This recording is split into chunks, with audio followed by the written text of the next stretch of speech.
गृह मंत्री अमित शाह के बारे में आप क्या कहें? मोदी जी एक अच्छे मार्केटर हैं। जैसा एक हम लोग बचपन में कहानी सुनते थे कि साहब अच्छा मार्केटिंग करने वाला व्यक्ति जो होता है वो गंजे को कंघी बेच देता है। तो मोदी जी ने इस कहावत को चरितार्थ किया है। उन्होंने एक गंजा साथ में रखा है और कंघी अपने हाथ में रखी है। उसके सर पे कंघी फेरते हैं और पूरे भारत को बता देते हैं, देखा अमित शाह की कितनी बढ़िया पार्टी पड़ी हुई है। इन दोनों ने हिंदुत्व को लेकर अभी धारा 370 का मैटर हुआ। साहब धारा 370 के मैटर में सबसे ज्यादा अगर किसी ने तारीफ की तो हिंदू महासभा ने की। जो मुकदमे न्यायालय के द्वारा होते हैं, जैसे राम जन्मभूमि, तो साहब जब न्यायालय के द्वारा हो गया तो इसका क्रेडिट मैं नहीं चाहता कि बीजेपी के पास जाए, क्योंकि बीजेपी का इसमें कोई योगदान नहीं है।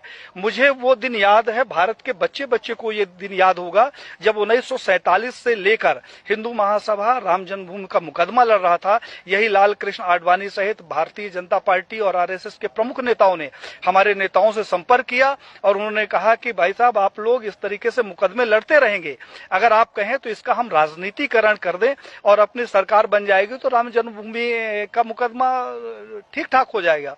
और साहब हम लोग साइलेंट हो गए, अपनी छाती में इनको बैठाकर पूरे भारत में रथ यात्रा निकाली और उस रथ यात्रा से इकट्ठा हुए 1400 करोड़ रुपए ये लोग डकार गए, जिसका आज हिसाब नहीं है। तो 1400 करोड़ रुपया ये खा गए। हिंदुत्व के नाम पर जो भी प्रखर नेता आगे आता है, कहने के लिए थोड़ा सा बुरी बात है लेकिन कहना जरूरी है, अशोक सिंघल जी को मैंने पत्र लिखा। हमने कहा 1400 करोड़ रुपया जो राम जन्मभूमि का इकट्ठा हुआ कहां गया। अशोक सिंघल जी से हमारा बड़ा आत्मिक लगाव था। उन्होंने उसका जवाब दिया और मुझे फोन किया कि पांडे साहब मैं अयोध्या जा रहा हूं, आप आ जाओ, आपसे कुछ बात करना है। मैं जब अयोध्या गया तो एक गले में वो पीला टॉवल रखते थे, उन्होंने जो शिला रखी हुई थी उसकी धूल झाड़नी शुरू कर दी। हमने कहा कि ये क्या कर रहे हो। बोला पांडे जी मेरा अंतिम सपना है कि किसी तरीके से मेरे जिंदा रहते ये मंदिर का निर्माण हो जाए। साहब उन्होंने हमारी उनकी काफी गंभीर चर्चा हुई। उन्होंने कहा पांडे जी अभी नहीं तो कभी नहीं। तो हमने कहा क्या करोगे, आप लड़ तो सकते नहीं। बोले कि अब मोदी है और लड़ूंगा भी और विरोध भी करूंगा।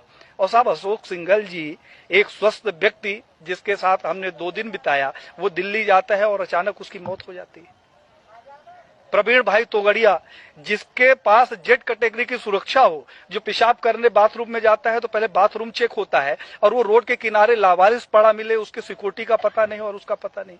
कमलेश तिवारी जिसकी सिक्योरिटी के लिए 24 गार्ड नियुक्त थे, हमारे पास उसके पत्र हैं साहब, और उस आदमी की हत्या हो जाती है और हत्या का कारण सिर्फ ये होता है कि उसकी सुरक्षा में कमी कर दी जाती है। तो बीजेपी के समय में मैंने ये देखा कि जितने हिंदूवादी प्रखर नेता हुए हैं उनकी एक एक करके हत्या कर दी गई। अभी 2 तारीख को हमारे पास लखनऊ से फोन आया, हिंडोला थाना कोई पड़ता है, उन्होंने कहा हिंडोला थाना से बोल रहा हूं पांडे साहब, गृह मंत्रालय से पत्र आया कि आपकी जान को खतरा है। तो हमने कहा क्या करूं, तो उन्होंने कहा आपको सुरक्षा देना चाहता हूं। हमने कहा दे दो भैया। बोले कहाँ गार्ड भेज दूं, मैंने अपने घर का पता बता दिया। तो साहब उन्होंने कहा कि मैं वहां नहीं दे सकता हूं, मैं लखनऊ में सुरक्षा दूंगा। मैं रहता मध्य प्रदेश में हूं, पूरे भारत को मालूम है, आईबी रिपोर्टिंग साहब हमारे घर की है और सुरक्षा लेने के लिए मैं जाके थाने में बैठूं कि मैं मर न जाऊं इसलिए थाने में रहूं। इस तरीके का जो इनका दोहरा चरित्र है वो अब हिंदुत्व के लिए हमें लगा कि एक खतरे के रूप में सामने आ रहा है। उस खतरे से इस देश को बचाने के लिए हम लोगों ने एक मुहिम चलाई है जिसमें साधु संतों सहित देश के युवाओं का भरपूर सहयोग मिल रहा है और ये अभियान अब रुकने वाला नहीं।